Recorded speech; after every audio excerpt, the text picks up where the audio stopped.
If you could describe Billy Joe Saunders in one quick sentence, how would you do so? A sexy motherfucker. I'm gonna make sure he go right out the ring, and I might get on the top of the bucket or the rope and come down with a flying kick. Who knows? Who knows? Hope you get hit by a bus today, you fucking wanker. Who the fuck is he talking about? Oh, great shot! Left hand, right hand from Maxwell. Well, where did that come from? I can hardly believe what I've seen. An astonishing turnaround. To his feet, and he stops it! He stops it! And the first time was so nice, I had to do it twice. Favor of Tyson Fury. And judge at ringside, Phil Edwards scores about 113 to 113. Even a draw. The decision is a split decision draw. Ooh, how convenient. They can say anything the fuck they want that I don't get. I'm the can man. I'm more Mexican than the Ruiz is. He's a coward. He's all gut and no heart. Pussy. Daniel Dibor, I am going to knock you out. You ain't ready for me, and you never have been, you never will be. All your knockout power and 10 men in that ring on the night can't beat Tyson Fury. I'm going to make you fuck yourself. Oh, go on, man. Yes. What is up, MCR family? Another daily edition of the show live on YouTube, and actually a little bit more than a daily edition, a little special edition, breaking news edition.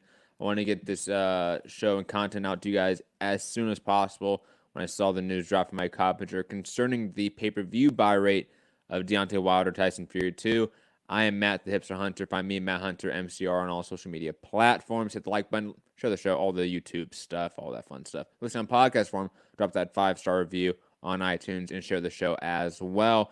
And let's just get into it, because there's probably going to be a variety and spectrum of takes out there. I'm going to be here to give you both sides of the argument and then give you sort of where I fall down on this discussion, because I do think there is some credence to both sides of this argument on whether or not this buy rate of 800 to 850,000 pay-per-view buys is acceptable or is viewed as a success for this mega event. And like I said, the number comes via Mike Coppinger and his sources. The rematch between Deontay Wilder and Tyson Fury generated in the neighborhood of approximately 800,000 to 850,000 pay-per-view buys in North America. Best performance by far for heavyweight title fight since Tyson Lewis in 2002. Wilder Fury 1 sold around 325,000 pay-per-view buys. Now, let's get to whether or not this is, quote, a success or not. I feel like for a lot of people, that is the crux of this news. Is it a success? Should we view this with applause or disdain? Should we view this as it's the failure, or no, it succeeded? And I think on the argument of it is a success, there's a few clear elements to that argument. One is the improvement from the first fight. It is very rare, if never happening in the history of pay-per-view and combat sports, for a rematch to do significantly better than the first fight in terms of pay-per-view buys. It just doesn't happen. Look at Canelo 1, Canelo Triple G 1, Canelo Triple G 2. The only maybe difference you can have is like a Pacquiao Marquez, which spanned a very long span of time, where the fourth one became such a mega event comparative to the first one. But again, that had a decade so of progress for both guys to become more of a superstar. Pacquiao more so than Marquez, obviously speaking. That led to that fourth one being such a massive event. This was generated out of almost nothingness, if that makes sense. Yes, there was the first fight, but this fight, these two guys were built into pay-per-view stars in this build-up overnight, and that can be viewed as a element of success for this. on top of it, like Mike Coppinger said, in terms of viewing it in the argument of is it a success, in terms of yes, it is. It's the biggest heavyweight pay-per-view buy rate since Mike Tyson, Lennox Lewis. That in of itself sort of tells a narrative. On top of it, this is the biggest pay-per-view in boxing to happen in the last 30 years to feature somebody not named Mike Tyson, Evander Holyfield, Oscar De La Hoya, Floyd Mayweather, and Manny Pacquiao. 5 men. That's it. Those are the only men that we can absolutely claim have done better than this in the last 30 years. And now Wilder and Fury sort of entered that realm, along with maybe Miguel Cotto.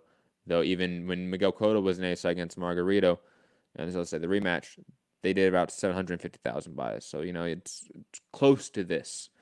And for those that maybe want to see what all the pay-per-views are in the U.S., look, it's very simple.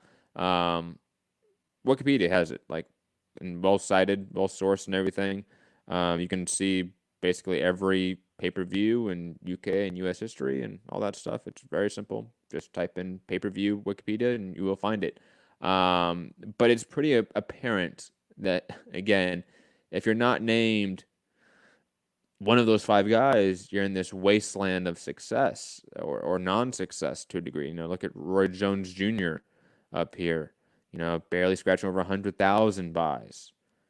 Lennox Lewis without Holyfield or Tyson, barely doing above 400,000. Prince Nassim, Marco Antonio Barrera, barely above 300,000. It's clear that those 5 guys brought an element of just pure hype and attention that was not seen by the other boxers of the last 30 years. And now again, to the argument of, is this a success? Yes, maybe it is. These men now enter that discussion just from a pure numerical perspective. Now, to the argument of this isn't a success, and I feel like it's a pretty obvious argument as well, that you had the entire backing of the ESPN apparatus, the Fox apparatus, you had free advertising on the Super Bowl, and this still couldn't crack 1 million. That would be, I think, the very critical take on it, but it would be a take. It would be a narrative. It would be an opinion about this. Absolutely, that you had X amount of millions of dollars spent on just pure advertising and marketing, or just free advertising and marketing, and a la the Super Bowl ad, and again, still can crack 1 million. You have arguably the biggest star in American boxing, just from a pure TV perspective, other than a few guys in Deontay Wilder, a massive figure, so to speak, in the sporting culture, because Tyson Fury is that to a degree. Even though he wasn't doing great in U.S. numbers in terms of ticket sales and viewership, even though it was on ESPN Plus, so we don't know the viewership, we can assume that the marketing was so much that this should have been bigger, that it even felt bigger to a degree. I can understand that argument from just a pure atmospheric perspective. It just felt like a massive transcending moment. Now to where I ultimately fall on Kaz asking, what did Canelo Triple G do? First, Canelo Triple G did 1.3 million. I can double check that really fast though as I'm talking. Now, where do I fall down on this? Because,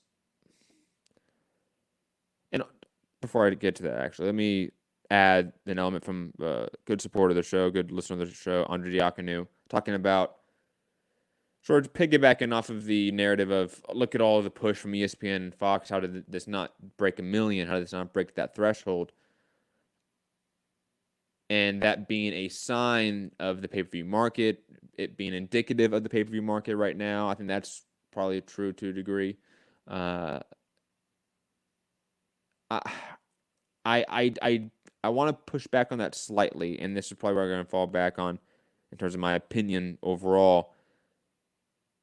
When we talk about pay-per-view buys, it is so hard to get these numbers, to get above 500,000, let alone 800,000, and close to 1 million. Like, this just doesn't happen.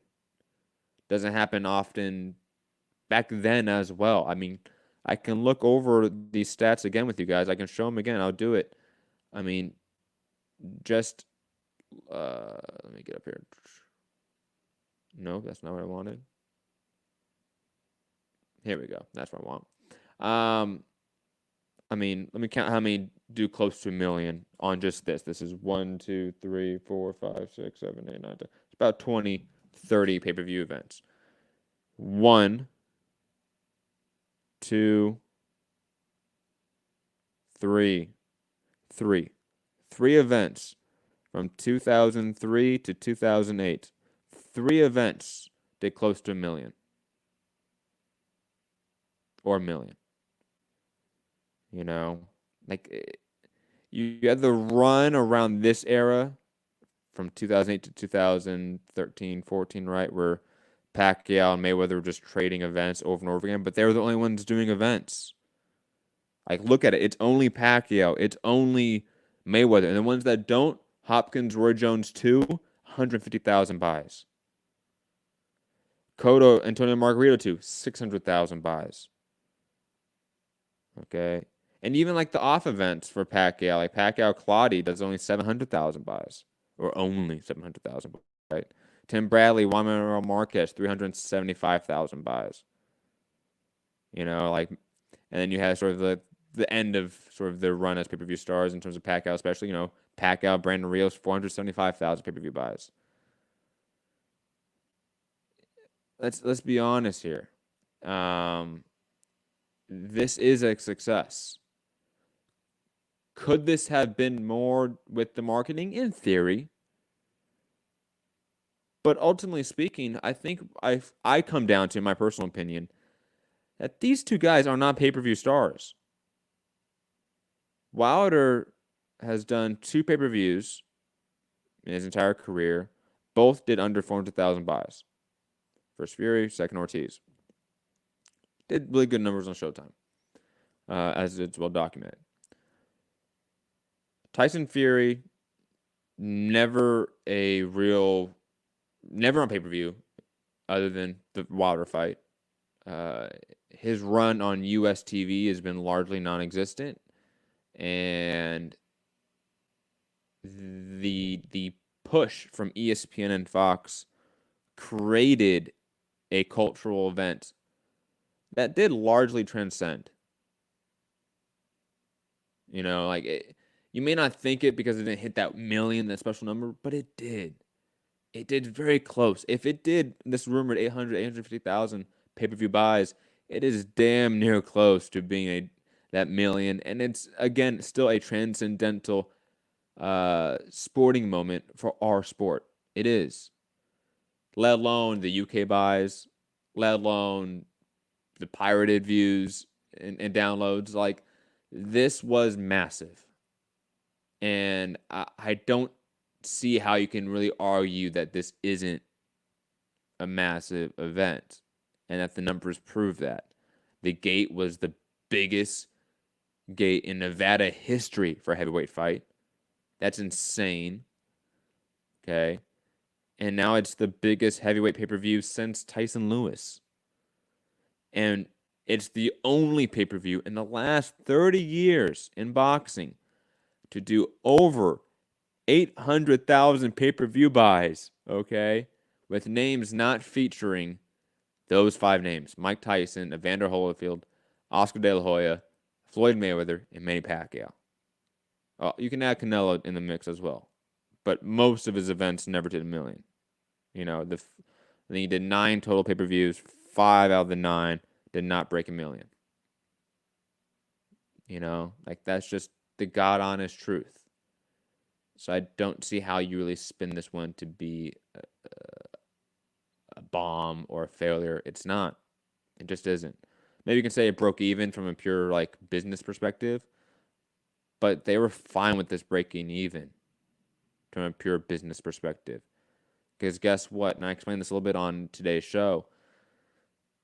ESPN and Fox use this event as a content farm for their cottage industry 24/7 sports, right? That's what this was. This was a content farm for them. And they made money. The networks for damn sure made money. Everyone made money. Everyone's happy.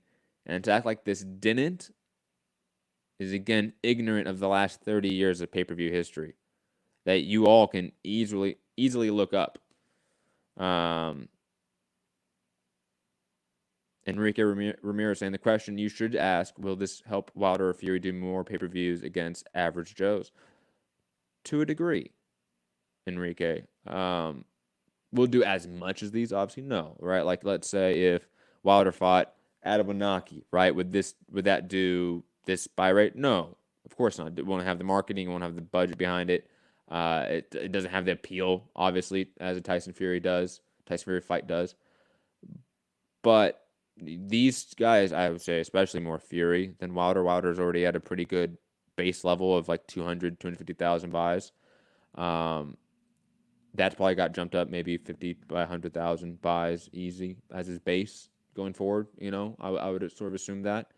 But Tyson Fury is definitely, like, you can make an argument that you can kind of roll the dice. And people won't like this. It's nasty that I'm saying it, but it's just the business of boxing. It's going to go. But a Tyson Fury like Gerald Miller pay-per-view, you can kind of roll the dice on that potentially. I could see that being a 250 to 350 sort of range, right? And they break even on that, and that'd be a loss leader or a one where they just break even.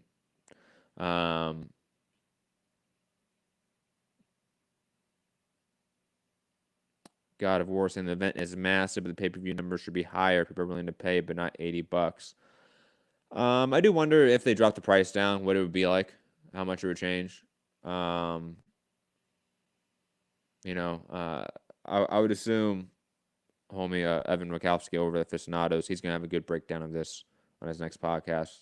So if you guys want like a really good insider take on it, a guy that has worked on HBO pay-per-views and marketing, he'd be a good person to get that sort of insight to. Casual base guy. If he got a damn face, I probably would have cracked $1 million. Shaking my head. Maybe. Shout out to everyone in the chat right now. Hingle, McCringleberry, Enrique, Dario, God of War, Kevin, Kaz, Casual Base Guy, LOL is someone's name. Rabisky, Arthur. I hope everyone's having a fantastic night, morning, wherever you are. And someone obviously mentioning Bob Arum and him citing that it's going to do $2 million, blah, blah. Look, Bob Arum was on some fucking edibles, bro. Like, that's clearly what it was. If you look at what this was able to produce from a pure revenue perspective, comparative to past events in boxing history, this is quite successful. This is I can't stress this enough, guys. If you're not named those 5 or 6 guys, you're not doing good numbers, usually speaking. And even then, those guys didn't do good numbers all the time, as I cited and proven in the video already. This is really good numbers if these hold. Maybe we get secondary or third reporting that drops these numbers, which does happen occasionally and actually most often. But I definitely think that if these numbers hold up, you cannot argue that this is a failure. This is a massive, massive success. But guys, that's going to be it for this little tiny breaking news reaction show. I just wanted to quickly detail this information to you guys, give my take on it, give maybe the differing opinions and sides to it. You can find me, Matt Hunter, MCR, on all social media platforms. Hit the like button, share the show, subscribe, all that fun YouTube stuff. Patreon.com/Mixed Combat Radio. Have a great day, evening, night, wherever you are in the world listening to this. Peace.